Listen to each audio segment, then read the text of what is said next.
오늘은 예배에 대해서 우리가 말씀을 한번 나누어 보고자 합니다. 그리스도인의 삶은 항상 예배의 연속이고, 그리고 우리는 예배자의 삶으로 살아갑니다. 아멘이십니까? 우리는 예배자입니다. 우리가 그리스도인이라고 규정할 때 그 정체성을 드러내는 몇 가지 일들이 있어요. 뭐 이를테면 전도하고, 그죠? 교회 봉사 많이 하고, 기도하고, 이런 등 이런 일을 통해서 내가 세상 사람과 다른 그리스도인이다 이렇게 생각하죠. 그런데 그 가운데 가장 그리스도인의 정체성을 잘 드러내는 것이 예배입니다. 예배. 왜냐하면 주일이 되면 우리의 일상을 멈추고 하던 일을 그만두고 예배의 자리에 나오기 때문입니다. 그래서 우리의 정체성은 예배로부터 시작되는 거예요. 우리의 가장 기본적인 우리의 신앙인의 정체성은 예배로부터 시작됩니다. 이 일은요, 초대교회 박해 시대 때도 마찬가지였습니다. 엄청난 박해, 여러분 로마 10대 박해 오늘 인터넷 가서 한번 찾아보십시오. 어마어마한 사람이 죽었습니다. 교회가 거의 없어질 뻔했습니다.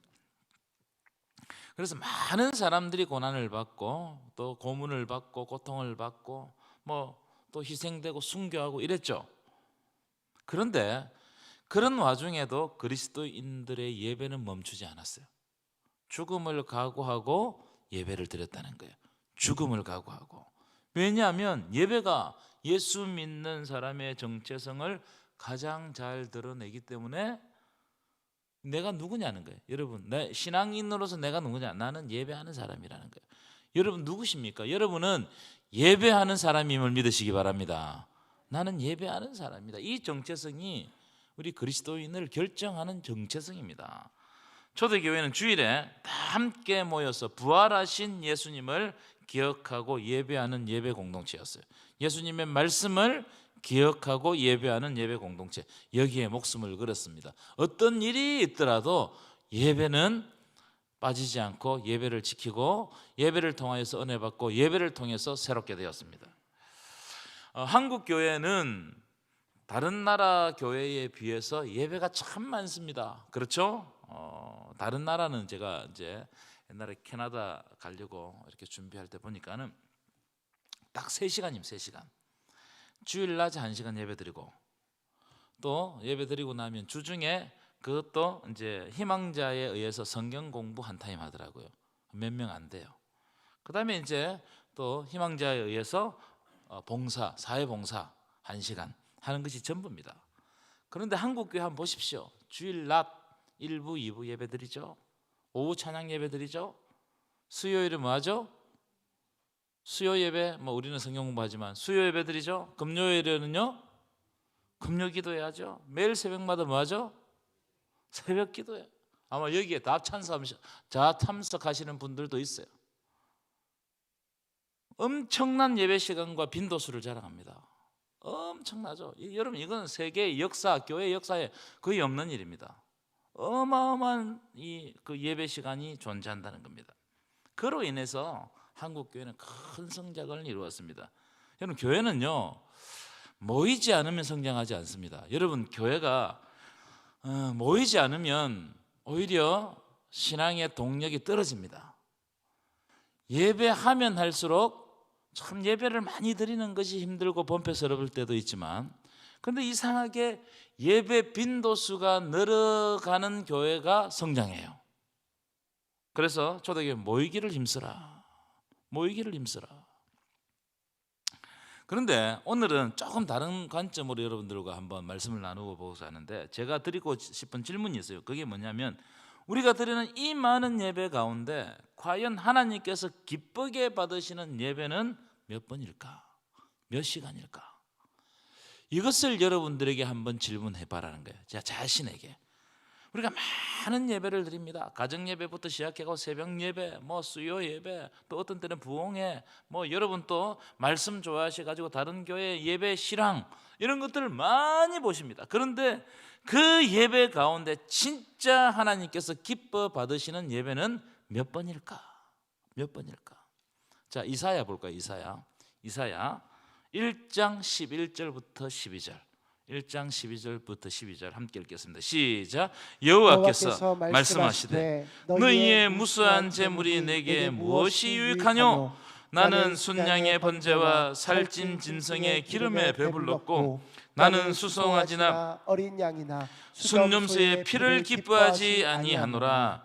너희가 내 앞에 보이려 오니 12절 시작. 너희가 내 앞에 보이려 오니 이것을 누가 너희에게 요구하였느냐? 내 마당만 밟을 뿐이니라. 아멘. 충격적인 말씀이에요.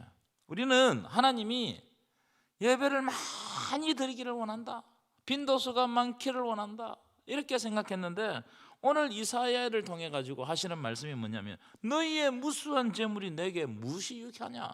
하나님께 무슨 유익이 있느냐?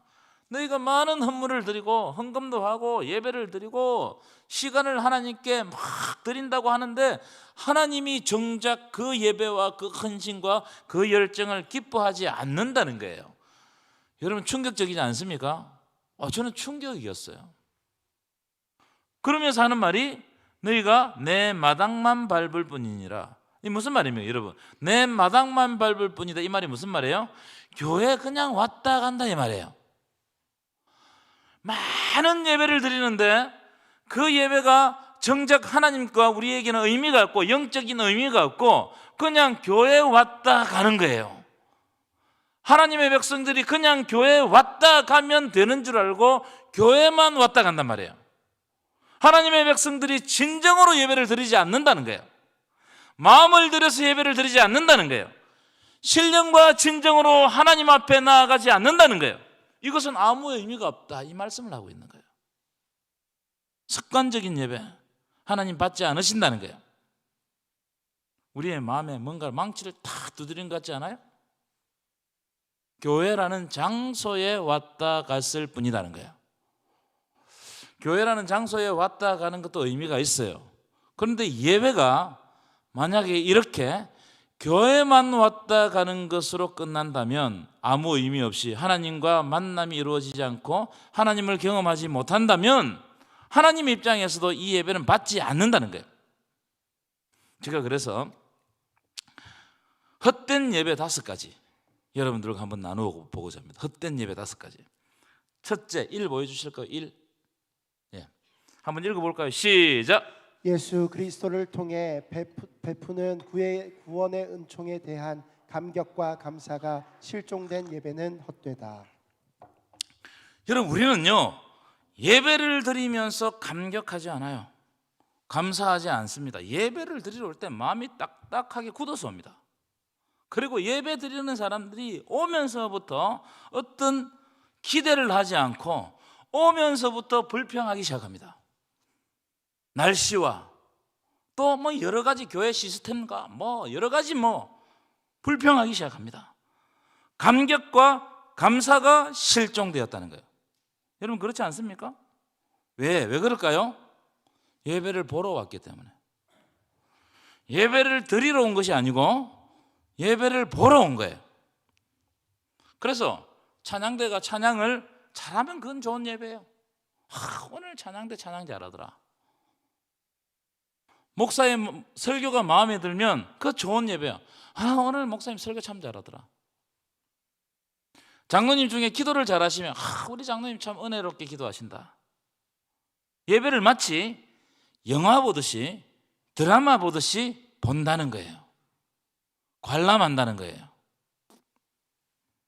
그럼 그 중에 제가 금방 말씀드렸던 예배 요소 중에 하나라도 마음에 안 들면 예배가 왜 이러냐고, 감격과 감사가 없는 거예요.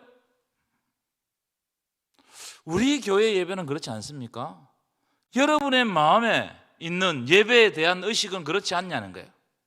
마당만 밟는 거예요. 마당만. 그냥 교회에 오는 거예요. 예배를 보는 거예요.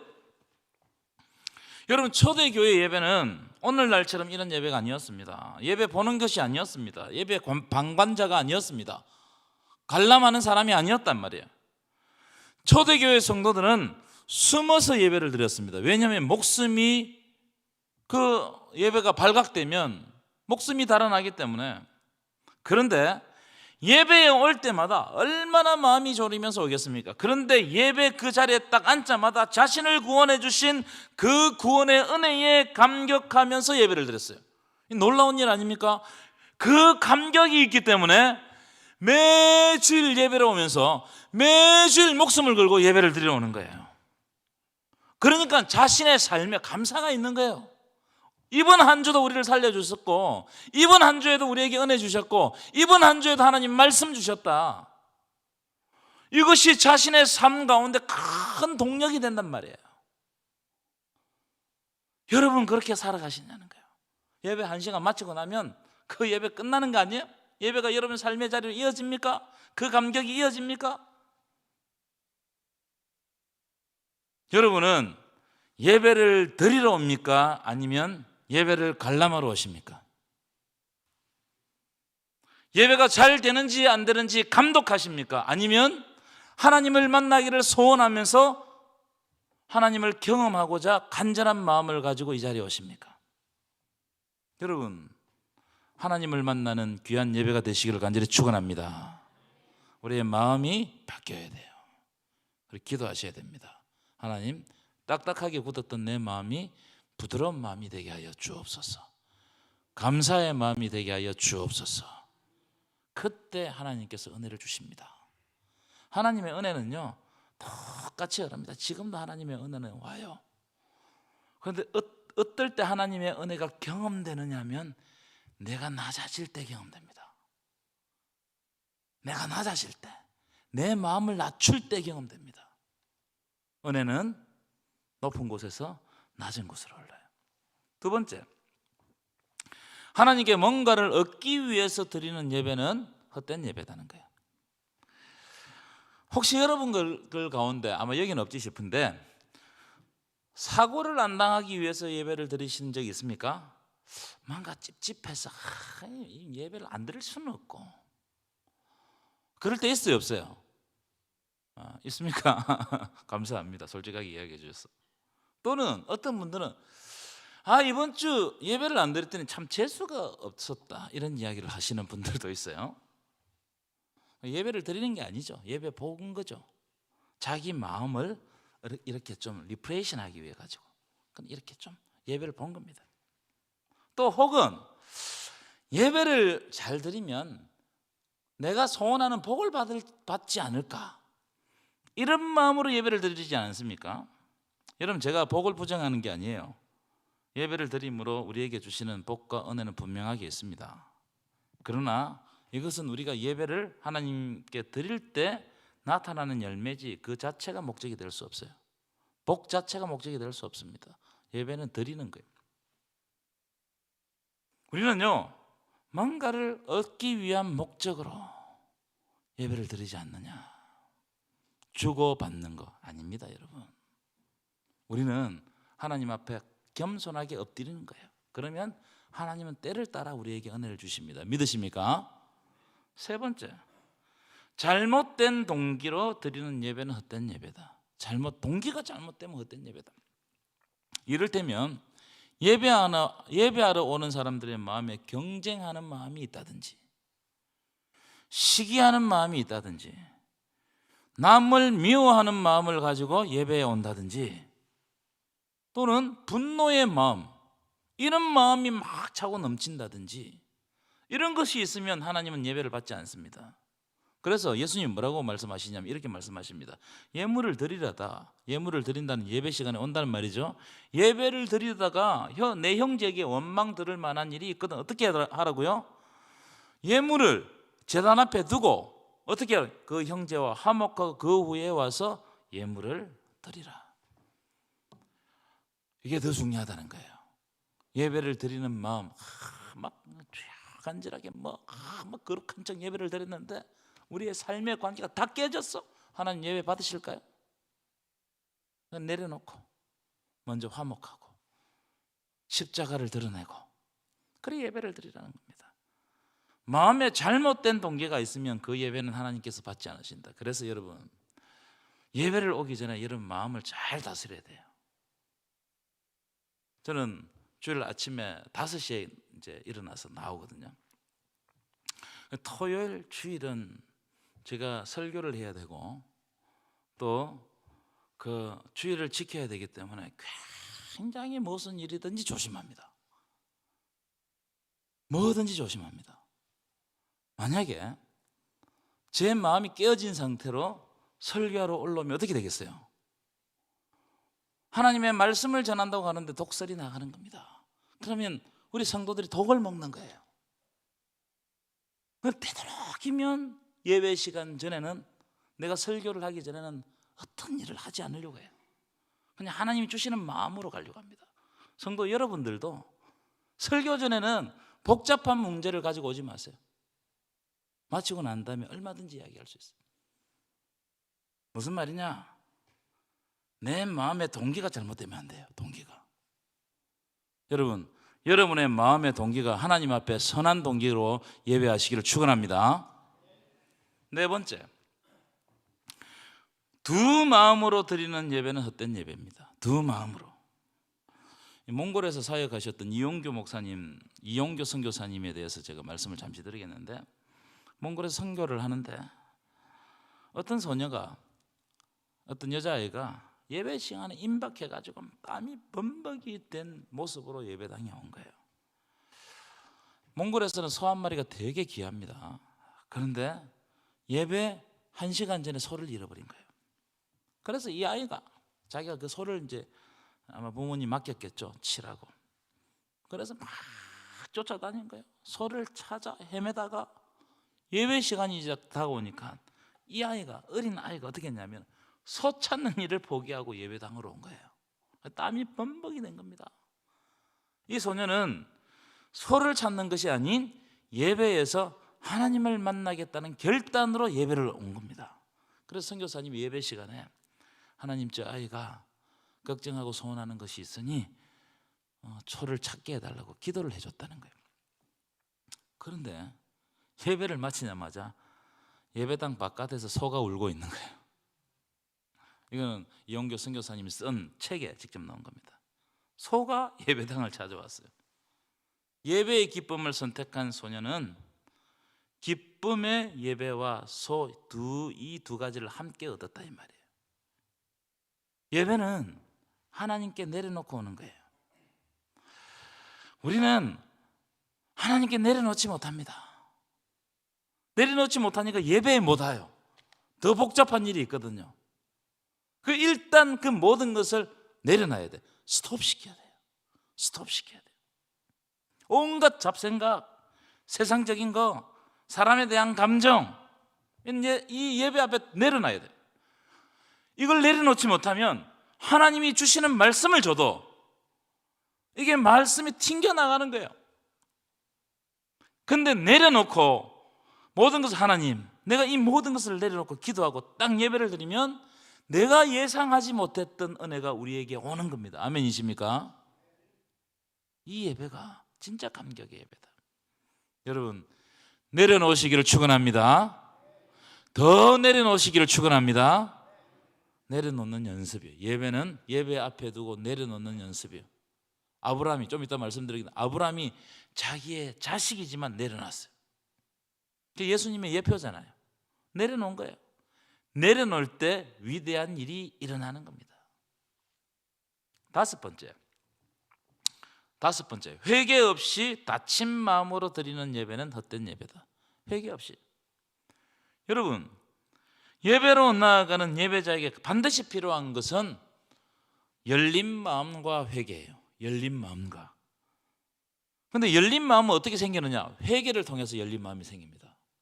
여러분, 우리가 예배할 때 통성기도하거나, 우리 통합 예배할 때 통성기도하거나, 앞에 그 어떤 그 회개의 기도, 속죄의 기도 할 때가 있죠, 그죠? 근데 간절히 기도해야 돼요. 그 시간을 그냥 뭐 예배 순서의 하나로 여기지 마시고 참 마음으로 기도하십시오. 회개하면 하나님께서 마음을 열어주십니다. 하나님께서 마음을 열어주시면 내가 예상치 못한 일들이 발생해요. 제가 초등학교 5학년 때 성령을 받았잖아요. 그 선교사님이 여자 전도사님이셨어요. 회개를 그렇게 시키는 거예요. 그 초등학교 5학년짜리가 무슨 회개할 게 그렇게 많았겠어요. 근데 회개를 막 했는데 그분이 내 머리에 손을 딱 얹는 순간 제가 어떻게 된지 몰라. 어떻게 되는지 몰라요. 시간이 한참 지났는데 하나님 성령께서 저를 만지셨어요. 그 경험이요 평생 옵니다. 평생. 제가 딴 길로 가려고 막 하다가도 그게 탁 떠오르면서 더 이상 못 나가요. 성령께서 나를 붙잡고 있는데 내가 경험했잖아. 다른 사람 몰라요. 저희 부모님도 잘 모르고요. 내 친구도 몰라요. 근데 나는 경험했어요. 그 경험을 가지고 살아가는데 유혹이 있잖아요. 유혹의 바깥선으로 딱 벗어났어요. 벗어났지만 더 이상 못 나가요. 그 줄이 나를 붙잡고 있는 거야. 회개할 때 하나님께서 우리의 마음을 열어주시고 하나님께로 돌아오게 하시는 거예요. 믿으십니까? 여러분의 예배가 이런 예배가 되시기를 간절히 축원합니다. 결론적으로 헛된 예배는 어떤 예배냐? 하나님 중심 예배가 아닌 인간 중심 예배가 될 때 헛된 예배라는 거예요. 예배는 하나님을 향해서 예배해야 돼요. 그런데 인간의 생각으로 예배를 드리면 그건 헛된 예배가 된다는 겁니다. 자, 오늘 본문을 보실까? 오늘 본문 간단하게 하겠습니다. 세 가지 말씀을 하시는데, 자, 12장 1절 읽어보겠습니다. 시작. 그러므로 형제들아 내가 하나님의 모든 자비하심으로 너희를 권하노니 너희 몸을 하나님이 기뻐하시는 거룩한 산제물로 드리라. 첫 번째는 뭐냐면은 너희 몸을 하나님이 기뻐하시는 산제물로 드리라는 거예요. 네가 제물이단 말이에요. 그렇죠? 제물은 죽어야 돼요. 그런데 산제물로 드리라는 거예요. 네가 살아있는 제물로 드리라. 살아있는 제물이라는 건 뭐냐면은 하나님과의 영적 관계가 끊어지지 않았단 말이에요. 여러분 하나님과 영적 관계가 끊어지면 안 됩니다. 영적 관계가 끊어지는 순간 예배가 아니에요. 아무리 좋은 형식을 가져도 예배가 아닙니다. 하나님과 영적 관계를 가지고 있는 그때 예배를 드리는 것이 예배입니다. 산제물이 돼. 여러분이 제물이 돼. 내가 제물이 돼야 돼요. 내가. 두 번째로는 순종이에요. 산제물이 뭐냐? 순종이에요. 아까 이상 이야기했죠. 이상은 아브라함이 자기를 죽인 줄 알았어. 그렇지만 자기가 제물이라는 것을 알았을 때 거기에 순종했어요. 하나님은 예배하는 오는 우리들에게 순종을 요구하십니다. 여러분 순종하시기를 축원합니다. 내가 산제물이 되어야 돼요. 제물은 죽는 것임과 동시에 사는 거예요. 그래서 하나님과 연결되어 있고 순종하면서 나의 인간적인 욕정을 내려놓고 오직 하나님과 만나는 거예요. 두 번째, 이 세대를 본받지 말라. 이 세대는 바울이 말하는 이 세대는요 로마 제국을 이야기하는 거거든요. 로마 제국은 매우 험난했습니다. 그 로마 철학자 시인 세네카는 이렇게 이야기했어요. 로마는 결혼하기 위해서 이혼하고 이혼하기 위해서 결혼한다. 이게 무슨 말입니까? 완전히 무너졌다는 거예요. 동성애가 막 일어나고 기족들도 마찬가지. 황제들이 앞다투어 동성을 내. 여러분 로마 황제 가운데 동성애했던 황제들이 많습니다. 그래도 그걸 용인하고 묵인하고 어떤 때는 그걸 더 사람들에게 막 알렸어요. 여러분 성이 무너진 사회는 건강한 사회가 아닙니다. 성이 무너진 사회는 그 나라도 무너져요. 보십시오. 두 번째, 로마는 먹기를 탐하는 제국이었어요. 먹기를 탐하는 제국.